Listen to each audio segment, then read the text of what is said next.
Karena saya minta, tolong persatuan kesatuan ini kita jaga dan kita tingkatkan.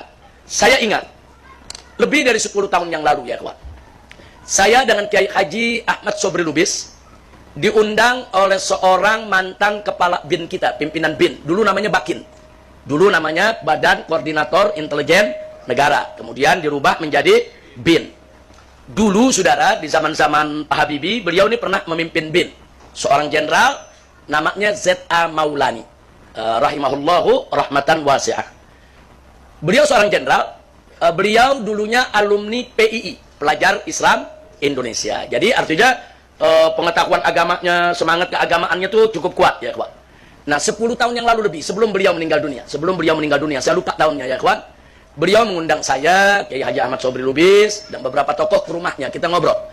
Beliau menyampaikan suatu amanat penting, bahkan kadang-kadang beliau sampaikan secara perorangan, kadang-kadang beliau sampaikan di forum-forum terbatas.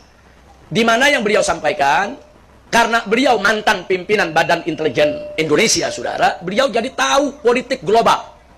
Di antara yang beliau sampaikan kepada kami, para habaib, para kiai, tolong waspada, kata beliau ini, bahwa kami menemukan dokumen, ada bocoran dokumen intelijen internasional yang valid dan bisa dipertanggungjawabkan, bahwa Indonesia ini di kemudian hari akan dipecah menjadi beberapa negara. Bisa menjadi 5 negara, bisa menjadi 7 negara, bisa menjadi 9 negara. Jadi bisa nanti ada negara Aceh, negara Sumatera, negara Jawa, negara Pasundan, saudara, negara Borneo, Kalimantan, negara Maluku, saudara, negara Irian, dan lain sebagainya. Nah yang saya ingat, beliau titipkan amanat, tolong jaga umat, tolong jaga persatuan kesatuan bangsa, jangan sampai kita dipecah. Jadi dokumen yang dibocor ini bukan sembarang dokumen. Yang kita dapatkan informasinya, ini dokumen dari 15 badan intelijen negara-negara asing di bawah komando Amerika Serikat. Pentagon ya kawan. Nah ini yang mesti kita waspadai. Nah kenapa beliau menyampaikan untuk agar kita waspada? Jangankan Indonesia. Dulu Uni Soviet itu negara besar. Negara kuat, saudara. Bahkan bala tentaranya, personilnya jutaan. Punya nuklir, punya senjata super canggih.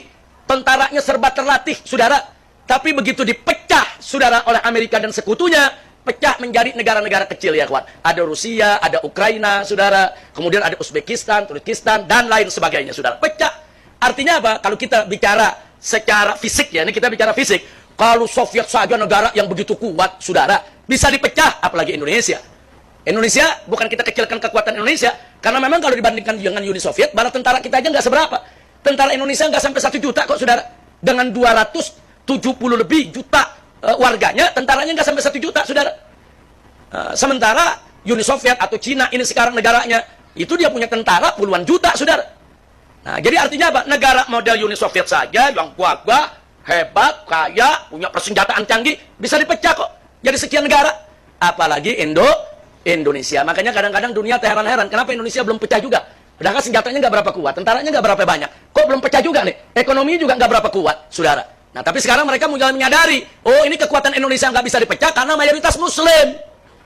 Dari Sabang sampai Merauke, Muslimnya bersatu. Darah Indonesia mereka itu tuh sudah berurat, berakar dalam dirinya. Jadi mereka nggak sebut lagi saya Jawa, saya Sunda, saya Madura, saya Padang. Nggak, kami Indonesia. Nah, persatuan ini yang mereka takut, saudara.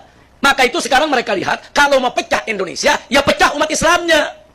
Selama umat Islam bersatu, Indonesia nggak bakal pecah ya kawan. Makanya sekarang ke Indonesia dimasukin macam-macam aliran.